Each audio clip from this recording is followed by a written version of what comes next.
Hello everyone, in this video we are going to learn about the concept of Git repository and version controlling for developing and managing software. And we're gonna look how the control system is going to work. If you are familiar with web-based Git providers such as GitLab and GitHub, we can use those platforms online for repository, system control, and also for managing the software and software development cycle. So let's get started. If you want to start a project, for example, developing a system, or if you want to build a website or mobile application, you are going to create a project. So to keep track on the project and also to keep track on the code, we can use Git by creating a Git repository, and then we can manage our project. As you can see in this diagram, we have multiple versions of the code, and also we have created branch. So in other words, we're gonna create a branch and we can keep the history of previous codes that we have created, and then we have merged to the specific branch. One of the main reasons for branching is that we can keep track of our code, and then once we want to change a code or we want to fix something, we can always refer back and then fix the code accordingly, and then we're gonna go ahead and merge it to the branch.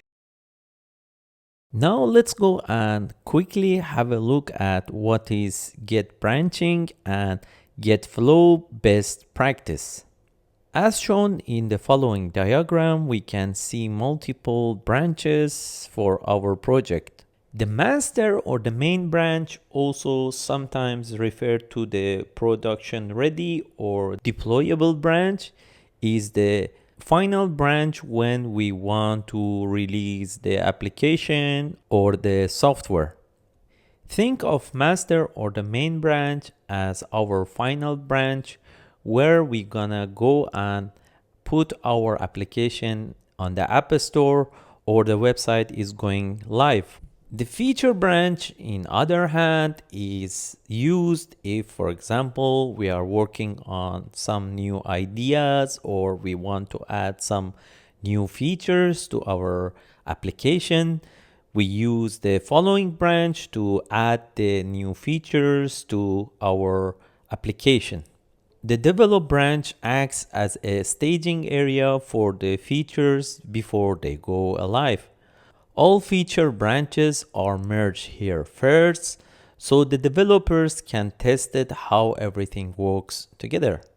So think of one developer is working on sign up page and another developer is working on the login page, and then they go into the development branch and then later is going to be merged to the main branch. Release branch is when you are preparing a new version of a production. You can create a release branch. This is where you for example, polish everything, test it, and fix small bugs before it goes to live. The hotfix or the bug fix branch used when something urgent is broken in the production and must be fixed first. So for example, your live website or your application has some errors.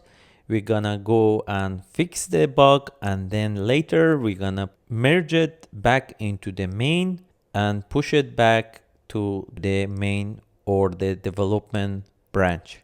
Using GitLab, we can also invite other team members and other people to collaborate and join the project. So for example, if we have multiple developers, such as front-end developers, back-end developers, we can invite them to the same project and build the project together. So now let's go and create a new account on GitLab and then create our first project on the GitLab and test the pipeline. So all you have to do, click on registering now, or you can use your Google, GitHub, Bitbucket account. So I'm gonna go ahead and choose Google. Next, I'm gonna go ahead and select my email. Now, as you can see, we have created our new account. To create a new project, all we have to do is click here, create a project. We're gonna go ahead and select create blank project. Give the project a name. And then click on create project. We click on the code. Here we can download the source code using following formats, or we can open our project on software such as Visual Studio Code and IntelliJ. So I'm gonna click on zip. Once it is downloaded, I'm gonna go ahead and open it. Then I'm gonna go ahead and open it using my Visual Studio software.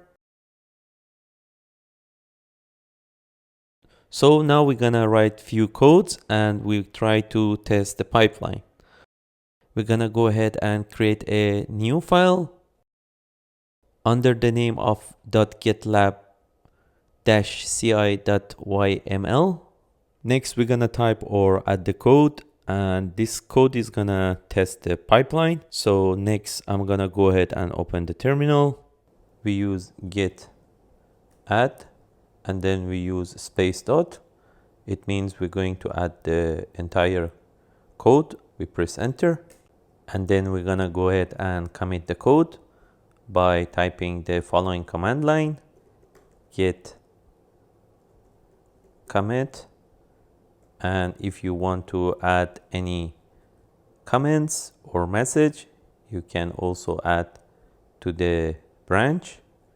So I'm gonna say added first gitlab-ci.yml pipeline file, and then I will press enter. Now, as you can see, the change is made successfully. Now we are going to push the code to the repository by typing git push, and then we press enter. Okay, now the code was pushed successfully. Now we're gonna go back to our project on GitLab and we can see the changes accordingly. So now what we're gonna do, we're gonna go ahead and go to our GitLab account. And now if we're gonna refresh the project, you can see now the commit and push was successful. And if you click here, you can see that the pipeline has passed the test. Also, if you want to keep track on all the comments and all the branches, you can go to the code section. If you click on commits, you can see the comments here. If you click on branches, you can see the branches here. And if you want to check the repository graph, you can click on repository graph, and this way you can see all the history we have explained previously in our video. There are other things that you can use on GitLab, such as managing members. So let's say you want to add a member to join the project. All you have to do is click on invite members, then type the username or the email of the member, select the role, and then if you want to associate a access expiration date, you can do so accordingly, and then you will press on invite. Further, if we want to check the pipeline here, we can go click on builds and then click on pipeline, and then here you can see the pipeline which we have committed. Thank you so much for watching this video. If you learned something, please consider like and subscribe to the channel. See you on the next video.